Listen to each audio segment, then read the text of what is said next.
Halo sahabat emas, senang sekali Aurel kembali menyapa. Kali ini dengan sebuah topik yang mungkin jarang Anda pikirkan, tapi sebenarnya punya banyak sisi menarik, yaitu soal emas lintas negara. Emas sering disebut sebagai aset universal.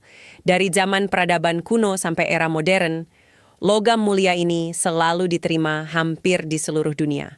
Banyak orang menganggap kalau kita punya emas, ya tinggal bawa saja ke negara lain, lalu jual dan langsung dapat uang. Kedengarannya sederhana kan, tapi faktanya tidak sesederhana itu. Membawa emas lintas negara ternyata punya aturan main yang cukup ketat. Tiap negara memiliki syarat, batasan, dan prosedur berbeda. Dan yang perlu diingat, aturan ini bisa berubah sewaktu-waktu mengikuti kebijakan atau rezim yang sedang berkuasa. Tujuan utamanya jelas, mencegah penyalahgunaan emas untuk kegiatan ilegal, mulai dari pencucian uang hasil korupsi, perdagangan narkotika, sampai pendanaan aktivitas yang dilarang secara internasional. Contoh nyata, Curaçao melarang keras transit emas dari Venezuela.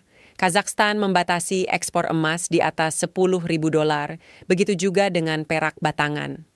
Amerika Serikat punya daftar negara terlarang seperti Kuba, Iran, dan Sudan yang emasnya tidak boleh masuk.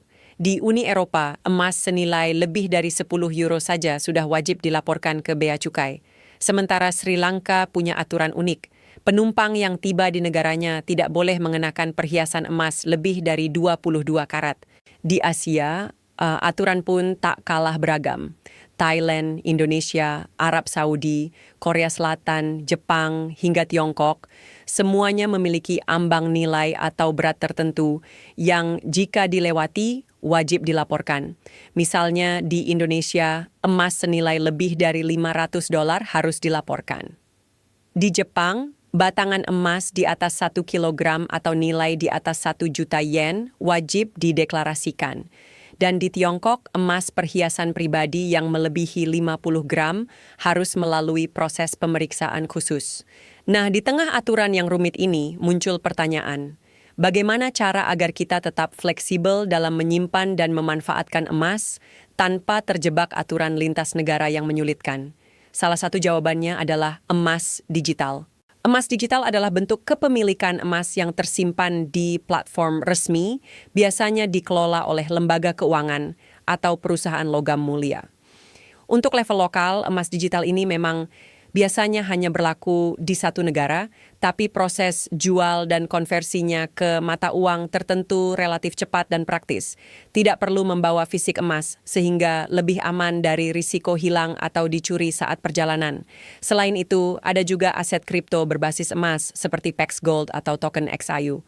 Bentuknya mirip seperti cryptocurrency, tapi nilainya dipatok pada harga emas fisik yang disimpan oleh penerbitnya. Keuntungannya bisa diperjualbelikan lintas negara dengan cepat selama platform yang digunakan tersedia di wilayah tersebut. Tapi ingat, bentuk digital ini bukan berarti tanpa risiko. Aset tetap bisa diblokir secara sistem, terkena serangan hacker, atau bermasalah jika perusahaan penyedianya mengalami gangguan teknis, kasus penggelapan, atau bahkan bangkrut. Ada juga cara lain yang cukup menarik, yaitu menabung emas di perusahaan yang punya jaringan internasional. Salah satu contohnya adalah Public Gold. Perusahaan ini sudah beroperasi di Malaysia, Indonesia, Brunei, Singapura, dan mulai menjalin hubungan dengan Kazakhstan.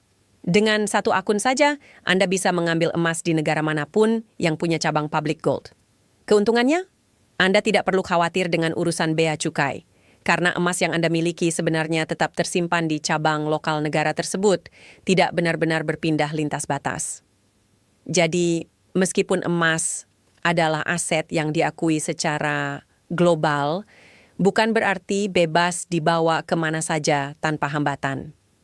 Penting bagi kita untuk memahami aturan negara tujuan, mempertimbangkan bentuk kepemilikan emas yang paling sesuai dengan kebutuhan, dan menyadari setiap risiko yang ada, baik fisik maupun digital. Nah, kalau Anda punya pengalaman atau ide menarik tentang cara aman bertransaksi emas lintas negara, tinggalkan komentar. Siapa tahu pengalaman Anda bisa jadi inspirasi bagi banyak orang. Saya Aurel D. Sampai jumpa.